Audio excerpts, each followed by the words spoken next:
up, you guys? Thanks so much for clicking on the video. My name is Leah, and let's review Married to Medicine Season 9, Episode 1 and Episode 2.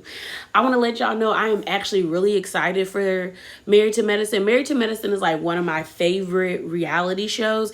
It's one of the few reality shows where I actually like everybody on the show to a certain extent. I do have people who are my faves, which is Simone, because she reminds me of my aunts. But I really do enjoy everybody on this show. So let's get into it. You guys. I'm probably not going to do everything in order, mainly because we have 2 reviews to do in one video. So let's get to it.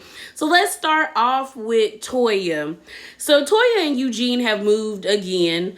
I don't even think they were in that new house for more than a year, maybe even 2 years at that. But they moved, sold that home, and now they're like living down the street from their old home into this new home that has an elevator, which Toya is tired of her sons using because she's like, it's only 1 floor. There's no need for an elevator, which is understandable. But they're like 10 and like 9. I would get on that elevator, the age I am now. But I'm sick of this storyline. I'm not even going to front. I'm sick of this storyline.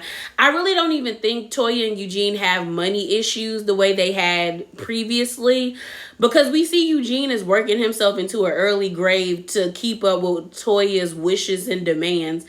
And I'm saying this grossly, but I feel like Toya needs to be Eugene's piece. And I hate when women say that. But the only reason I say it when it pertains to Toya is because we don't see Toya doing anything. And granted, no one really needs to do anything to live. Like, you should be able to live without having to do a lot. But the issue is Toya wants some things of grandeur and opulence. And it's like, you need to put in too. You got this man, well, I can't say you got this man. This man is working 12 to 14 hour shifts daily at the ER, and he asked you to communicate with him differently other than yelling, because that's how hectic the ER is. And as someone who is friends with people that either have worked in the ER, whether that be human or veterinary medicine, that crap is crazy. You got somebody coming in with a puncture wound, a laceration, someone is bleeding out, someone is having heart palpitations, someone's throwing up their whole entire stomach. It's just like, it's so much going at once that it's just like when you come home, you just want to be able to like kick your shoes off, sit in your chair, take a deep breath and like a sigh of relief and drink your wine and watch a movie and go to sleep. So him asking Toya, like, girl, could you not yell? And her saying, like, you want a white woman? I'm like, Toya, you sound stupid because you're not doing anything. Like, all you do is play tennis and drink wine. And there's nothing wrong with that. But your attitude could be so much better. It could be so much better. Because, yeah, it just could be better, bruh. It just could be better. I also find it weird that they're always moving, but it just lends me to believe that there is something inside Toya that constantly makes her feel like what she has isn't good enough as it pertains to those around her. Like, I feel like Toya is that type of person that has severe imposter syndrome, where she has this vibrato, like she believes she deserves everything she wants. Like, she's telling us that and she's telling herself that, but she doesn't feel it, because every season it's her trying to do something equivalent to what she sees is out there or surrounding her. Why do you need a tennis court when you can play tennis with the ladies at the tennis court in the neighborhood? Why do you need a bigger home? Like, it's only you and your two, like your family is the size of my family. No one's home should be that big, sis. Like, no one's home should be that big for 4 people. Like, the house you guys had was definitely a house that y'all could grow into.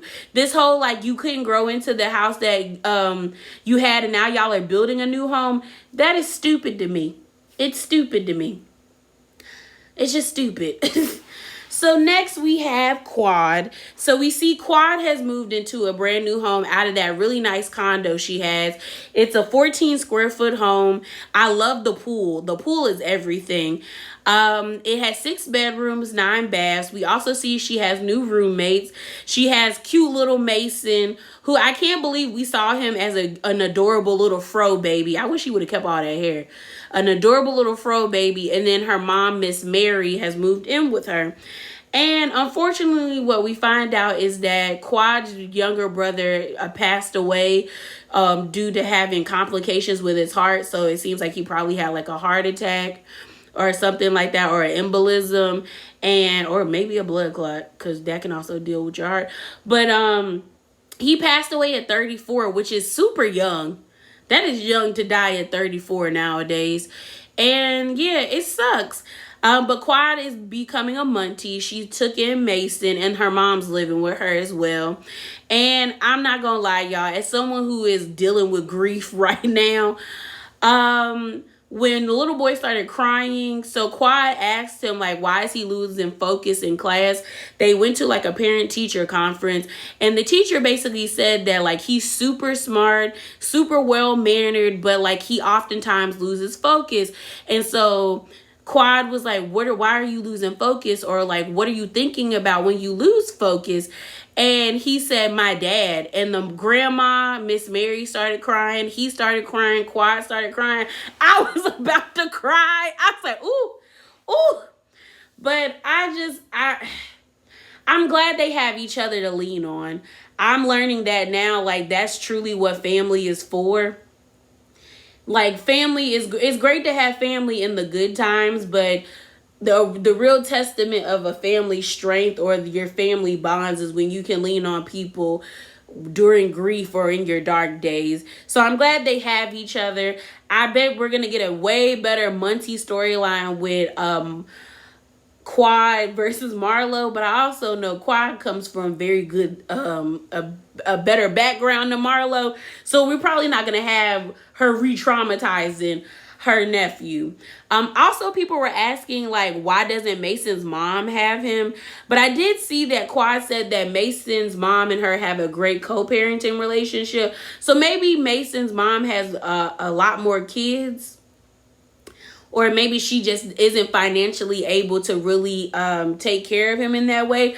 But that also is a testament to family, like where you can't do for a child or for a nephew or a niece. That's why you have godparents and aunties and uncles. So good for them.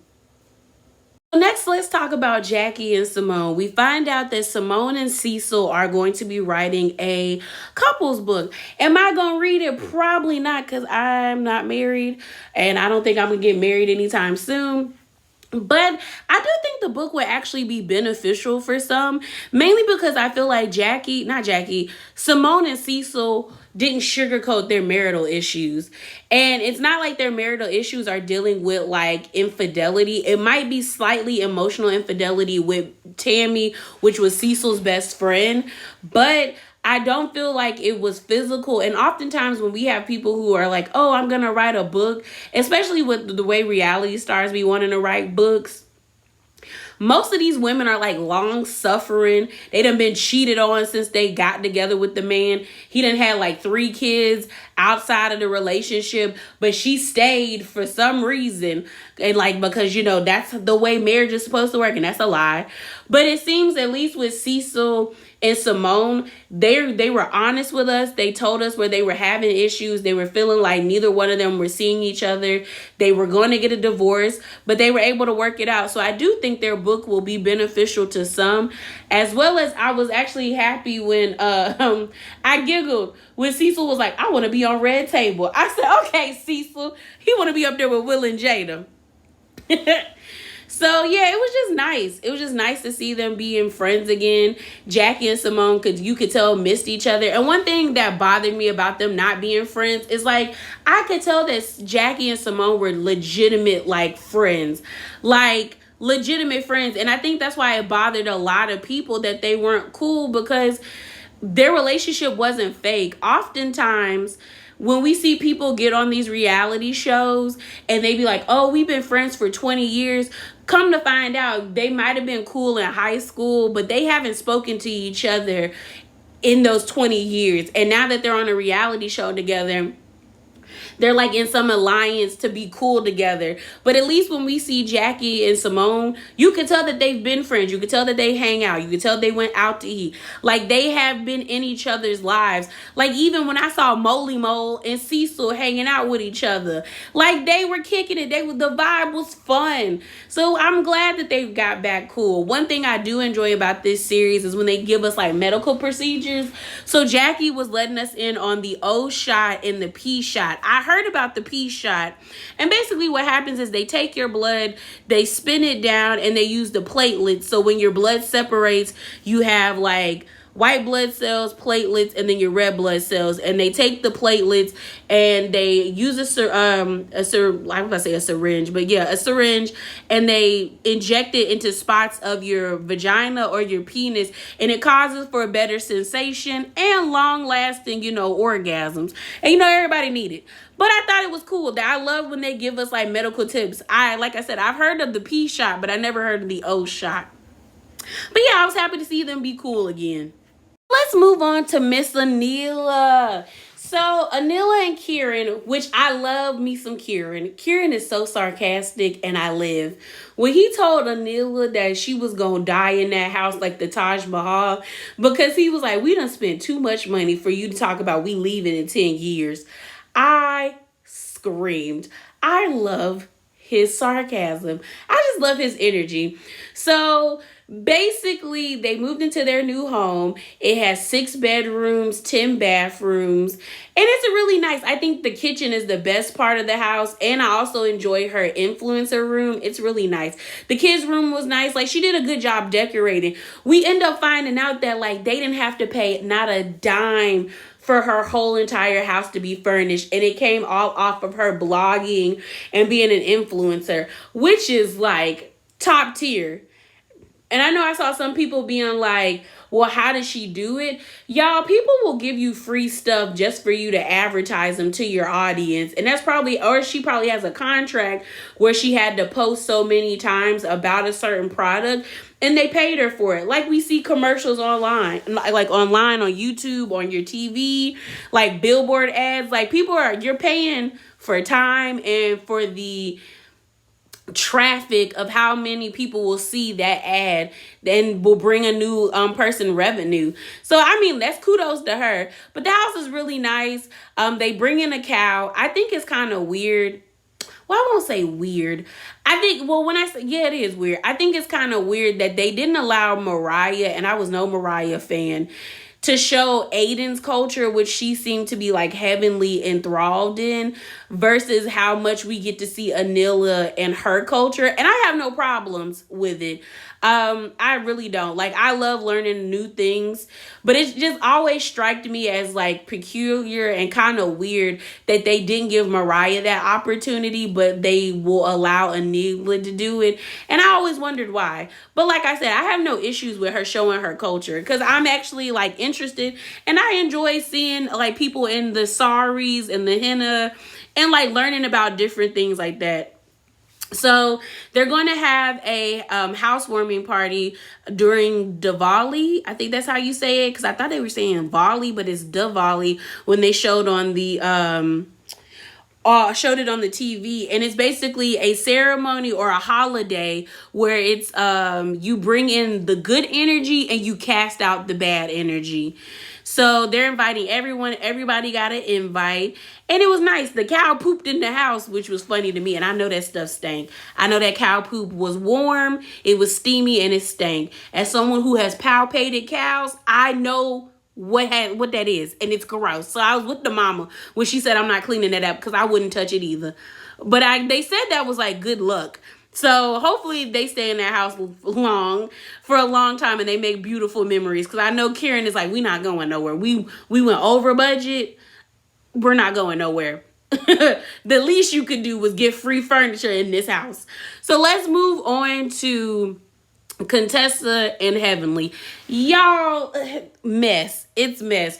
We end up seeing Alora at Heavenly's house with Quad. Alora has grown so much. She's such a pretty girl. She had a sweet 16. She's learning how to drive. She got gifted a Range Rover. I wish my first car was a Range Rover. But she got gifted a Range Rover. It was really nice. And Damon's going to teach her how to drive. Like, it was the reverse for me. Like, my mom had way more patience than my dad with teaching me how to drive. But my mom always had to get a drink after driving me because her nerves were always shot. But it was really cute. Like I said, Quad is over there. And we get into the issues that Heavenly is having with Contessa. Contessa cut Heavenly off cold turkey. And it's really bothering Heavenly. Like, Heavenly's like, I don't know what I really did wrong. She was like, we used to talk every day. If we didn't talk every day, we texted every day. And it's just really bothering Heavenly. And if you don't know, Heavenly has a YouTube channel. I don't really watch Heavenly's YouTube channel or Candy's. I don't like when cast members do reviews of the show, mainly because I feel like it takes away the smoke and mirrors sometimes. Like, yes, feed us information here or there when you do interviews.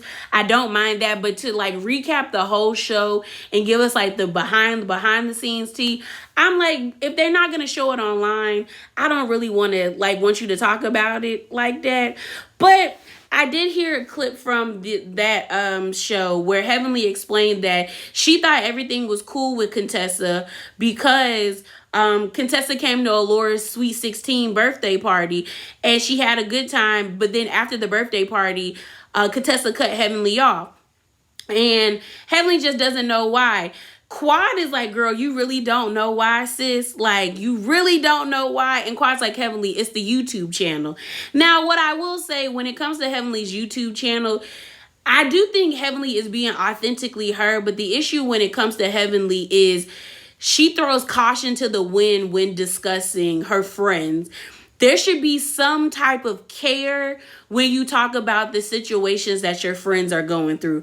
You can be honest and truthful, but it's kind of like that saying that I've seen a lot of people say that being honest without being tactful is like basically being abusive.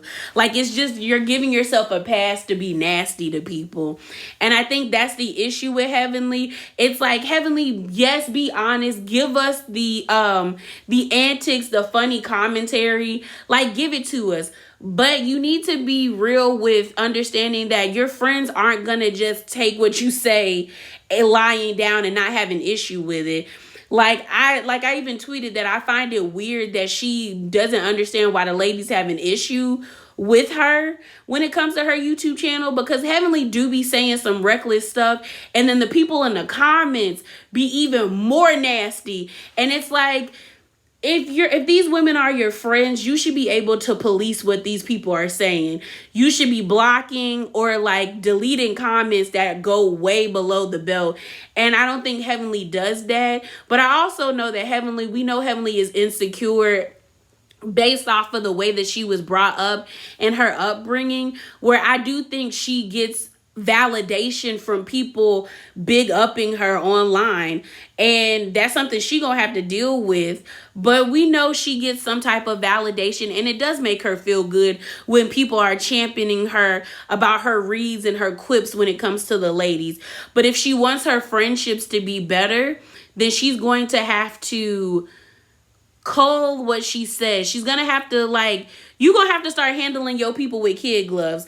Now, do I think she handled the Scott and Contessa situation with kid gloves? I actually do, because had that been Toya, she would have dragged Toya for filth. I just think that certain questions she should have bypassed, because the main question that's pissing Contessa off is someone asked Heavenly, is Contessa in an abusive relationship? And Heavenly answered, and she basically said not physically, but mentally and emotionally she is. And people don't like the whole abuse thing being thrown around, and especially if it's not true, because it can be damaging. And that just really grinded Contessa's gears. It really hurt her feelings. So that's why she cut Heavenly off. But one thing I will say with Contessa is she low-key kind of full of it, because, ma'am, You were on Heavenly's page talking Cash Money-ish about the ladies when it was convenient for you, but now that it's turned on you, now it's an issue. And maybe that's the thing. Maybe she just thought that Heavenly wasn't going to do her like that, but she did. So now she feels some type of way because Heavenly did her like that. And she was like, girl, we supposed to be on the same team. We not supposed to be talking about each other. We talk about them other ladies. But I do think Contessa is dragging this situation. I do. And it's mainly because, like I said, y'all used to talk about the ladies all the time, but now that it's you, it's an issue. We see Contessa is starting to do bodybuilding. And like I said in the beginning, I like all the ladies on this show, but Contessa annoys me. She annoys me very much. Very much. Like, she's honestly on the, like, if I had to rank everyone, she would be the last person. And mainly it's because of her indecisive. Where you have Toya, who is committed to being lazy and not doing nothing, you got Contessa, who just can't seem to find herself. And I think that's what annoys me. I think that's really what annoys me, because it's like, at your age, I feel like you should know yourself. I'm not saying you should know yourself completely, because as you get older, you still mature until you die. But it's just like, there should be definitive things about yourself that should not change. And I just feel like with Contessa, it's like something every season. When she got on, she was talking about complaining about how she felt like she wasn't there for her kids and she needed to be there for her kids. And she didn't want to work anymore, so she stopped working.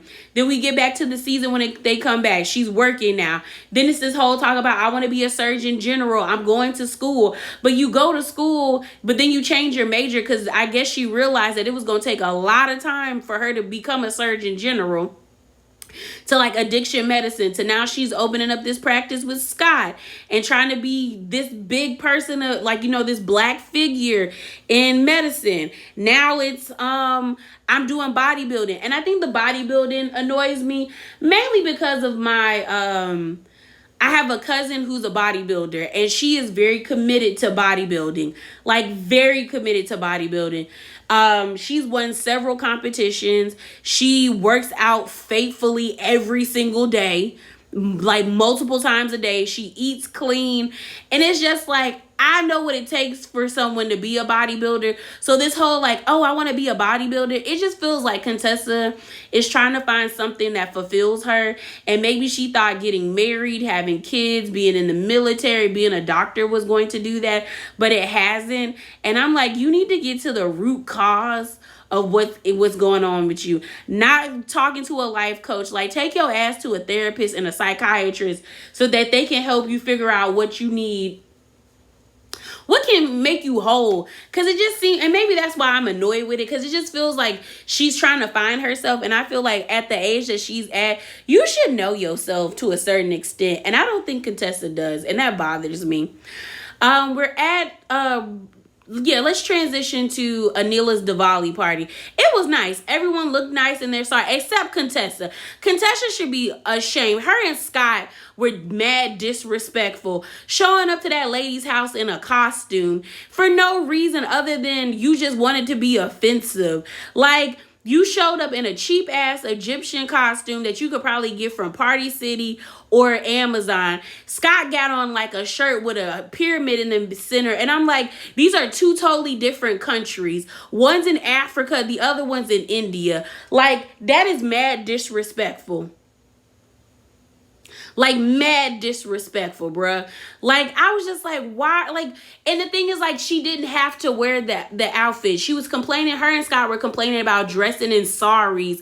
And I'm like, you don't have to wear a sari. They showcased people at the party that just had on regular outfits, like nice casual, business casual outfits. You could have wore that and called it a day. But to just show up in that outfit, I would have cussed her out and told her to get out of my house, because you're not going to disrespect me like that. It was just disrespectful.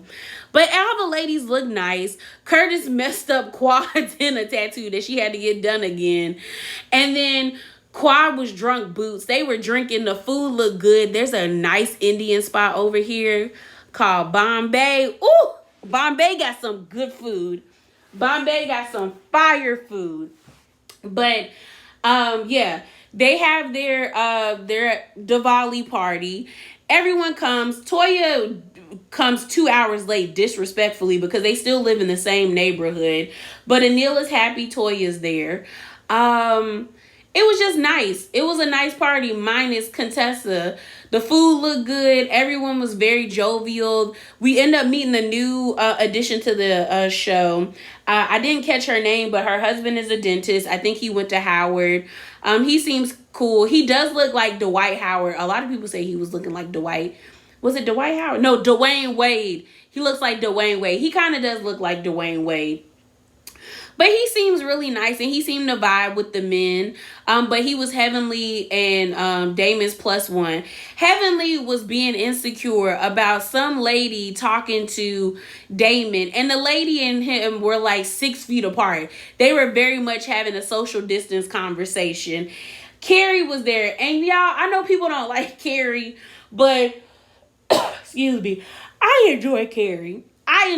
And the main reason why I enjoy Carrie is not afraid of Heavenly, and Carrie and Heavenly's banter back and forth always tickles me because Carrie will be shady, Heavenly will be shady. Heavenly was talking about Carrie need to watch her own man and work on her lip jobs. And Carrie over here talking about, I don't think anybody wants Damon. He only has eyes for you.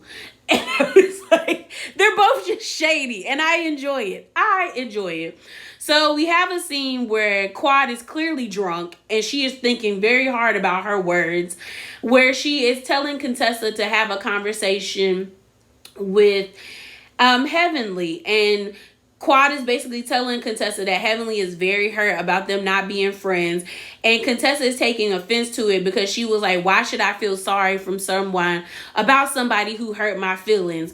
And that's when we get into Contessa saying that Heavenly is spoiled and that no one has set boundaries with her, but she gonna do it and yada dee yada da.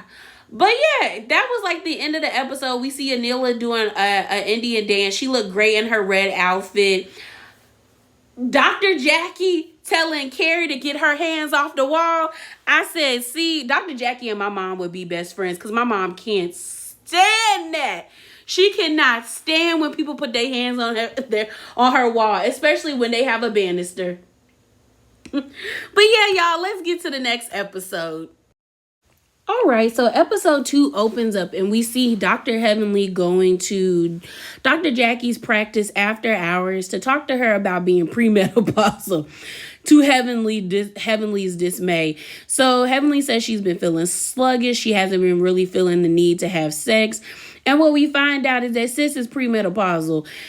Jackie takes her blood. I guess they're going to make pellets. And I was wondering if they're going to do the O shot for Heavenly, or if they're going to do pellets in the sense of what Sutton has, where she's getting like a dose of like testosterone and estrogen, to help regulate. Because that's what happens. Like as you get older, your hormone levels, either they lessen or they deplete, and then you need to get extra assistance in order for it to be like leveled so you feel the best. But yeah, so the big event this episode was basically the grand opening of Heavenly Beauty, her beauty supply store. I will say, Heavenly talking about she just been using her mouth because she don't be wanting no penetration. I just feel like Heavenly is a pillow princess. Like Heavenly gives very much. She just lays there and does nothing while Damon does what he does. So I was just like, Heavenly, be quiet. But yeah, she's gonna have this grand opening. She had a soft opening for Heavenly Beauty, but she wants to have a grand opening, inviting everybody, press and things of that nature to her beauty supply store. We get this scene with Miss Gomez, who is Anila's and Kieran's nanny. Miss Gomez is peacing out. She ended up cooking Kieran and Anila this nice dinner. It looked like steak and asparagus. And Anila was like, oh my gosh, she about to ask for a raise. But it was after she cooked all of this, after she put the kids to bed. And what we find out is Miss Gomez is going back to Houston. That is where her family is. And I think her children are starting to have children. And she really wants to be there for them. And she wants to be there while her grandkids are young and grow up with them, you know? And Anila and Kieran are blindsided, and I don't think it was put on for the cameras because they both look stuck when she was like, yeah, I'm leaving. And Anila was like, oh, like, when you coming back? And she was like, no, I'm leaving. And Anila was like, is there anything I can say, I can talk to you about to get you to stay? And she was like, no, I want to be with my family. And she has that right. She's been their nanny since Anila and Kieran's youngest son was like, well, not youngest son, but youngest child, their son, was in Anila's stomach. So she's been there for a while.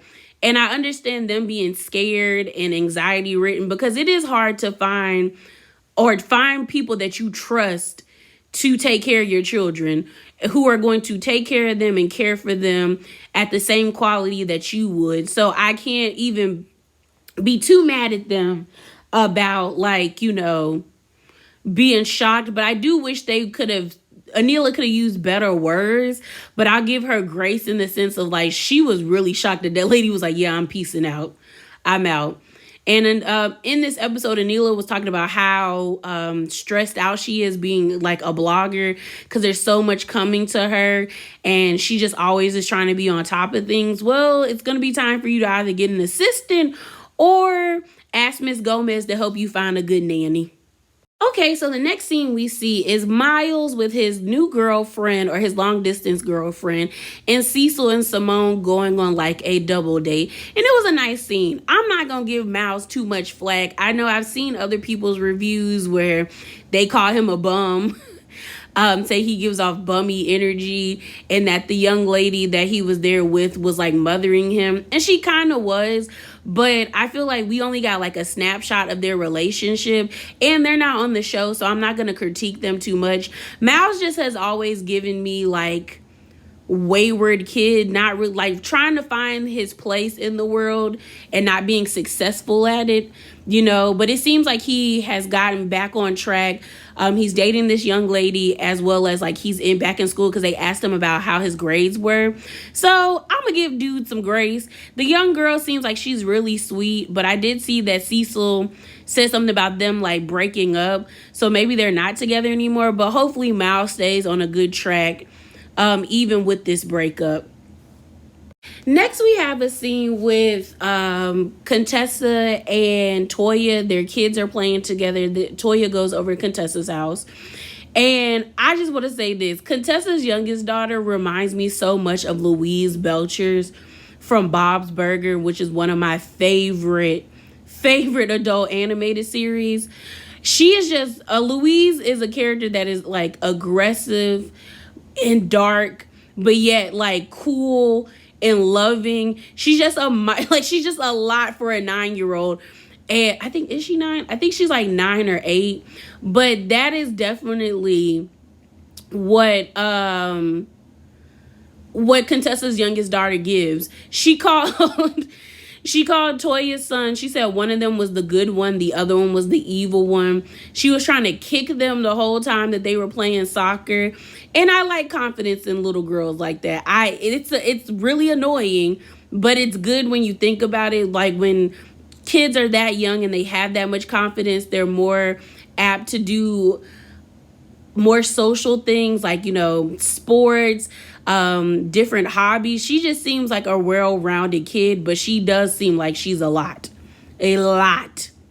But Contessa and Toya are talking about Heavenly again, and basically about Heavenly's social media presence, because Contessa lets lets Toya know that she hasn't spoken to Heavenly in a while, and Contessa's like actually shocked. Toya is actually shocked that they haven't spoken in a while. She's like, for real?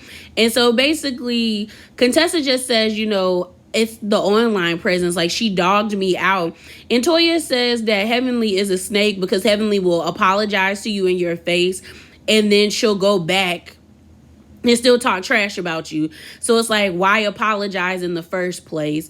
Which I understand someone feeling that way. If you apologize and then you do the thing that you apologize for, then your apology meant nothing. But I still think Contessa is dragging it. I'm just sorry, y'all. I just feel like she's dragging this. Especially with next episode, the preview, she gonna do an intervention. And I'm like, okay, Contessa. But the last scene of the night was everyone showing up to Heavenly's beauty supply grand opening, and it looked really nice. We saw Miss Juicy, baby. I hope she's okay. If you didn't know, Miss Juicy had a stroke, so I hope she's doing great. We also see Gary from the Ricky Smiley show, and several other like local celebrities were there, and the store looks great. Jackie brung her skincare line to sell. We also saw Nikki Naturals, and if you don't know who Nikki Naturals is, she was on Love and Marriage, not Love and Marriage. I was going to say Love and Marriage. I just feel she wasn't. She was on Love and Hip Hop Miami. She was one of the girls that got jumped by like Sukiyana, Hood Brat, and some other girl for disrespecting Trina. She also was messing around with Trick Daddy. But we find out that Heavenly actually has a deal with a guy from Miami who is a funeral home director who has 25 funeral homes in Miami. And Nikki Naturals was over there rubbing on that man's hands and on his stomach. And I'm like, girl, he old enough to be your daddy and your granddaddy. Stop it. Ew. I mean, like, I understand because funeral homes bank because it costs an arm and a leg to bury somebody. I found that out this last week. But like, no, ew, girl, no. But I think that's wonderful that Heavenly was able to garner this deal, because that's big to have, like, you know, like, I guess distribution rights to give this person wigs, and then they charge you and, you know, you get your money and all that stuff. So that's great for her. There is then a fashion show. The fashion show was raggedy. Quad was complaining about what they was trying to put on her head. It did look like a class experiment. It gave very much Barner Brothers hair show. So I got why Quad didn't want that, because she was like, y'all not going to have people making memes out of me, which I understand because people will make memes out of anything. But it's Jackie, Anila, Alora, Heavenly, and Quad that rock down the runway. And Contessa has an issue with it. Contessa is being passive aggressive, being like, oh, so you didn't want to ask anybody else to walk down the runway? So it's just your friends? It's just them? Like, we're your friends. Why didn't we get to walk down the runway? And I was happy that Toya told Contessa, like, you don't like her. And she don't like you don't like her right now. Why? Because I know Heavenly still likes Contessa. Why would you expect her to extend the olive branch of letting you walk down the aisle of her runway when it's like you don't like her? You ghosted her. So I'm like, Contessa, what do you want? Like, it was so annoying because she kept saying it out loud, like, oh, so it's just for them? You weren't going to ask everybody? She did that like 3 times. And I was like, if you don't shut up, lady, shut up. Like, you weren't asked to do it. You were asked to participate by, like, you know, coming to support. You came to support. Kudos to you. Move on. But for you to think that you should be in the fashion show, I'm like, why? Why should you be in the fashion show, ma'am? Why? You don't like her. Why? I just, she's annoying. And I low-key think that's why a lot of people are going to be on Heavenly's side as the season continues, because it's going to be like, Contessa, what is really the issue? Like, you're saying that it's what she does online, but yet you still want her to include you in things, but you ghosted her. It's weird. It's weird. And I don't like it. But, y'all, it was cute. The opening was cute. The fashion show was raggedy, or the fashion hair show was raggedy. Heavenly doing her little drop it like it's hot was raggedy, too. But I thought it was cute when Damon said, I see you. I said, come on, Damon, you better big up your wife. But, yeah, y'all, that is it. That is all. Remember to be bravely authentic and drop down in the comments below. I do think the third episode going to be real explosive, because springing on an intervention on anybody, whether that person be an addict or not, is never good, because people don't like being ambushed. But yeah, y'all, drop down below. Bye.